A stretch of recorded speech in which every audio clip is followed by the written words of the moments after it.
Halo, Assalamualaikum warahmatullahi wabarakatuh. Perkenalkan, nama saya Karimilia. Saya dari kelas AK01, salah satu mahasiswi Universitas Cyber Asia.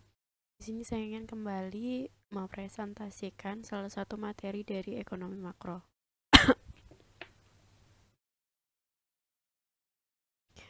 Jadi saya kali ini kembali dengan judul inflasi. Jadi apa itu yang dimaksud dengan inflasi?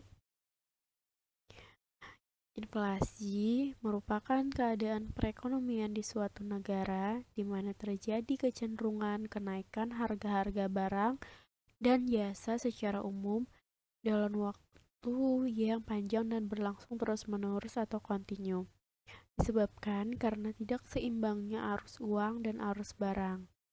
Keadaan yang menyatakan menurunnya nilai uang dan perubahan harga mempengaruhi jumlah barang dan jasa yang dapat dibeli dari sejumlah uang yang bernilai sama. Adapun inflasi juga dapat diartikan suatu kecenderungan naiknya harga barang dan jasa pada umumnya yang berlangsung secara terus-menerus. Jika harga barang dan jasa di dalam negeri meningkat, maka inflasi mengalami kenaikan. Kenaikan harga barang dan jasa tersebut menyebabkan turunnya nilai uang. Dengan demikian, inflasi dapat juga diartikan sebagai penurunan nilai uang terhadap nilai barang dan jasa secara umum. Apa aja dampak yang diakibatkan inflasi? Jadi dampaknya itu di sini ada 4 ya, yaitu dapat memburuknya distribusi pendapatan, eh, perekonomian negara ya. Terus suku bunga menjadi tinggi, ketidakpastian dan spekulasi masalah pada balance of payment. Ada berapa golongan inflasi? Di sini ada 4, yaitu terdapat berbagai cara untuk menggolongkan inflasi. Bila digolongkan berdasarkan tingkat kelajuannya, yaitu kenaikan harga, inflasi tersebut terdiri dari 4 golongan. Inflasi ringan, yaitu inflasi yang pertama, yaitu inflasi ringan atau yang biasa disebut creeping inflation, yaitu inflasi dengan tingkat kurang dari 10% per tahunnya. Yang kedua, inflasi sedang atau sederhana atau galloping inflation, yaitu tingkat inflasi per tahun antara 10 sampai dengan 30%. Yang ketiga, inflasi tinggi atau high inflation, yaitu tingkat inflasi per tahun 30 sampai 100%. Yang keempat, hyperinflation,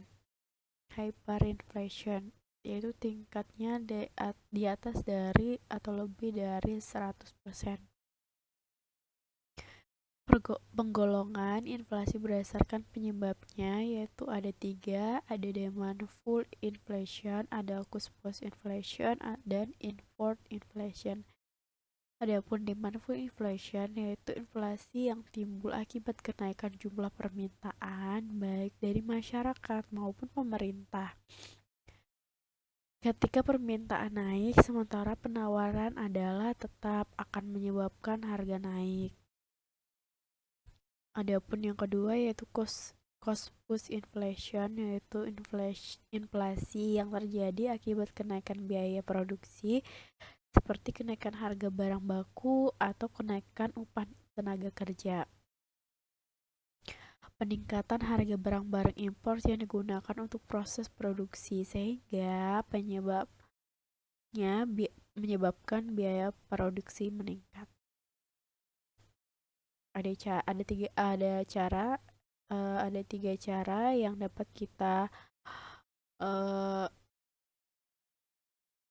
gunakan untuk mengukur inflasi, yaitu yang pertama berdasarkan indikator indeks harga konsumen atau yang biasa disingkat dengan IHK, yaitu menunjukkan tingkat harga barang dan jasa yang dibeli konsumen dalam periode tertentu.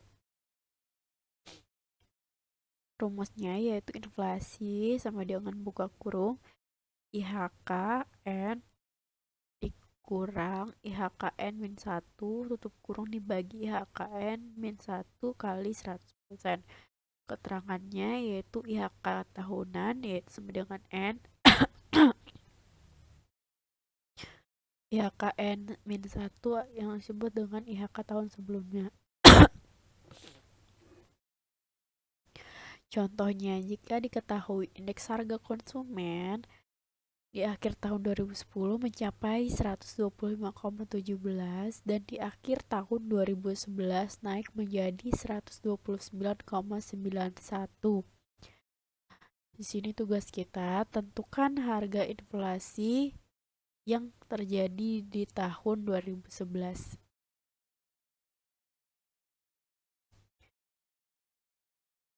IHK tahun 2011 sama dengan tadi berapa, yaitu 129,91 sesuai dengan rumus yang di atas, maka kita gunakan IHKN dikurang IHKN min 1 tadi dibagi dengan IHK min 1 dikali 100%. Jadi di sini karena IHKN-nya adalah 129,91 dan IHKN min 1-nya adalah 125,17 dibagi dengan IHKN min 1 lagi ya, jadi dibagi 125,17 dikali 100%, maka hasilnya adalah 3.787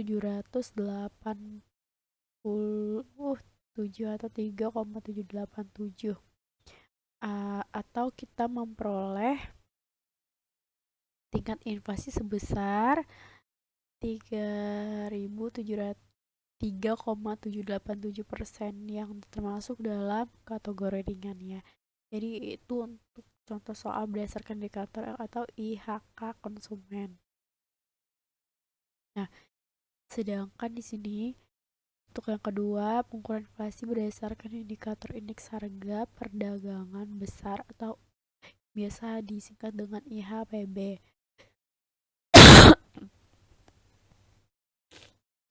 Tingkat harga barang dan jasa yang diterima produsen pada berbagai tingkat produksi dalam periode tertentu.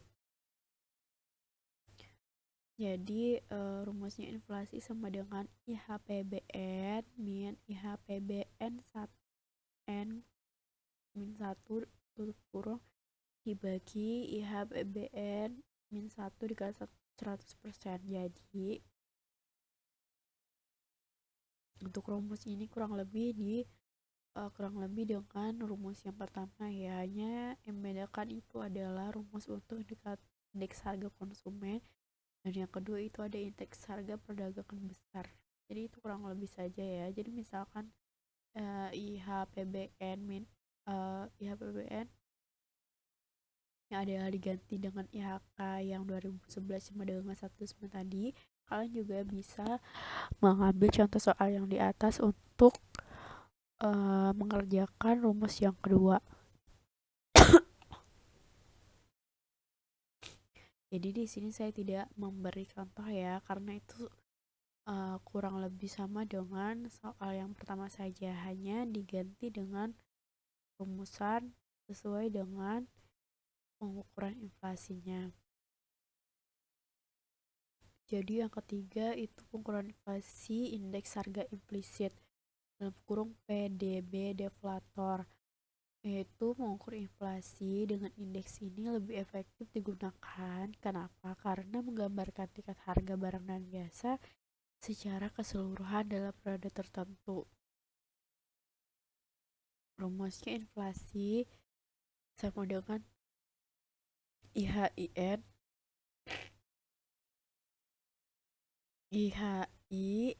dikurang IHIN min 1 dibagi dengan IHIN min 1 dikali 100%. Terangannya jadi di sini IHI tahunan dan IHI 1 sama seperti sebelumnya IHI tahun sebelumnya ya. Jadi antara tiga rumus ini adalah rumus yang sama, yang membedakan aja hanya golongan-golongannya ya. Jadi kamu bisa mengambil satu soal untuk 3 contoh pengukuran ya.